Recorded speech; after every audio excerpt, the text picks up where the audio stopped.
Laissez maintenant votre mental faire son blabla.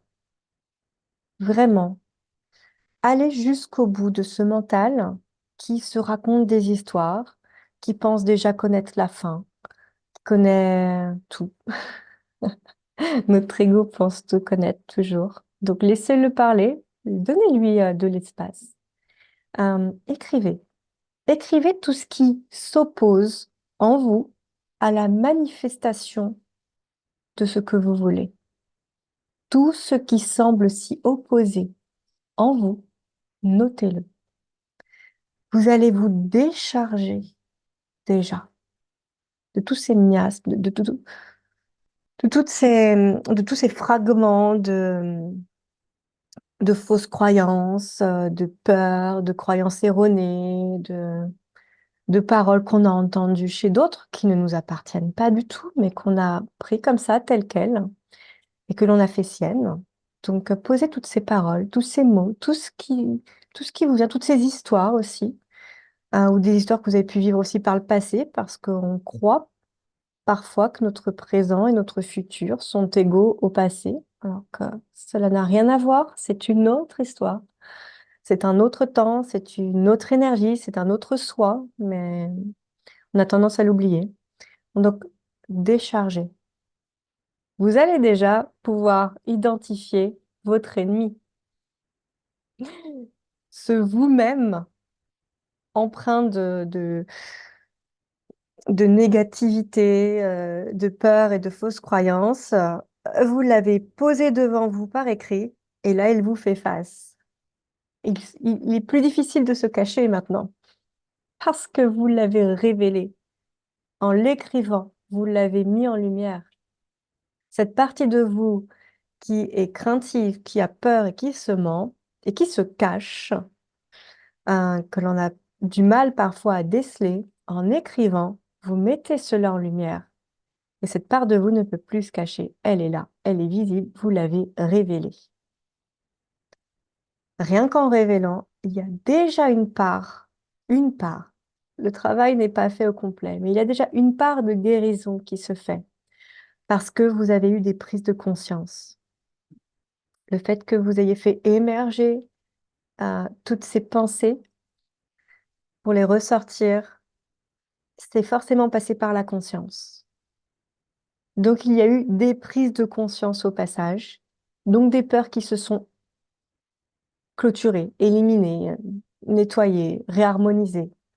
Ça s'est dissous. Il y a des choses qui sont parties.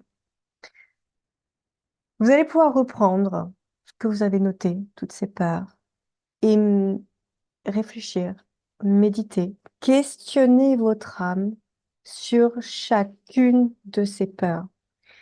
C'est un travail qui peut vous paraître fastidieux, mais d'une chose, c'est toujours la même façon de fonctionner.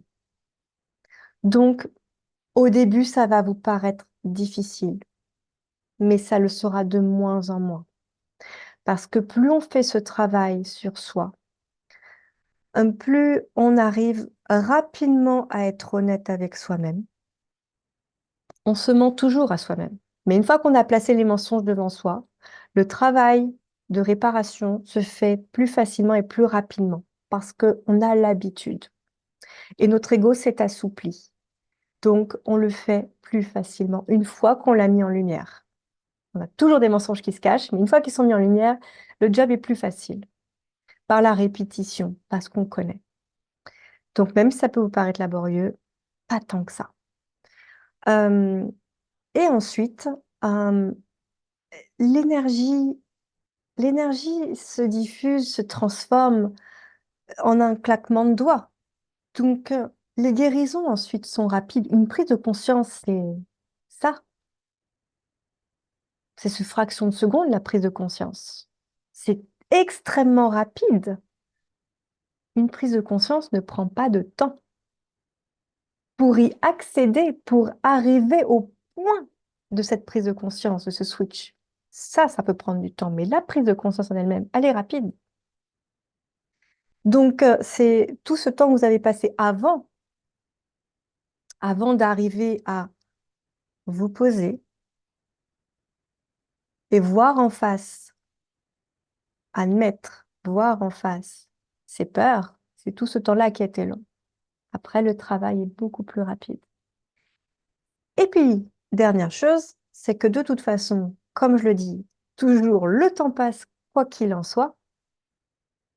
Et donc, le temps va passer, que vous ayez obtenu votre foi inébranlable ou pas, que vous ayez atteint cette foi en vous ou non, le temps continuera à passer. Donc, autant l'utiliser à bon escient et l'utiliser pour dénouer, réparer en vous ce qui vous fait souffrir. Nos peurs nous font souffrir. Elles nous font souffrir silencieusement, on ne le sait pas tout le temps, on ne s'en rend pas toujours compte, même souvent on ne s'en rend pas compte. Mais la souffrance est là, la souffrance est là derrière, et quand elle est réparée, on se sent mieux et notre vie va mieux parce que on vibre différemment, on rayonne différemment, nos pensées sont différentes, et si nos pensées sont différentes, on se rapproche aussi davantage de cette foi, une foi inébranlable en nous-mêmes, en notre âme, en la vie, en la source, en Dieu, au divin, en l'univers. Mettez le mot que vous voulez. Nous parlons tous de cette énergie créatrice, de cette puissance, cette grande puissance. Le temps passe, donc faisons le job. Nous sommes là pour ça. Donc, comment obtenir cette foi inébranlable pour manifester, poser devant vous, par écrit, toutes ces peurs, tout ce blabla mental qui émerge quand vous posez sur le papier votre intention de manifester. Ça va sortir tout seul. Le mental n'a pas besoin de beaucoup de sollicitations pour se raconter des histoires et commencer à bien bavarder dans notre tête. Donc, c'est pas difficile de le laisser parler. Écrivez, écrivez, écrivez. Et reprenez vos notes, posez-vous et reprenez une à une chacune de ces peurs, chacune de ces contradictions en vous-même pour trouver votre chemin.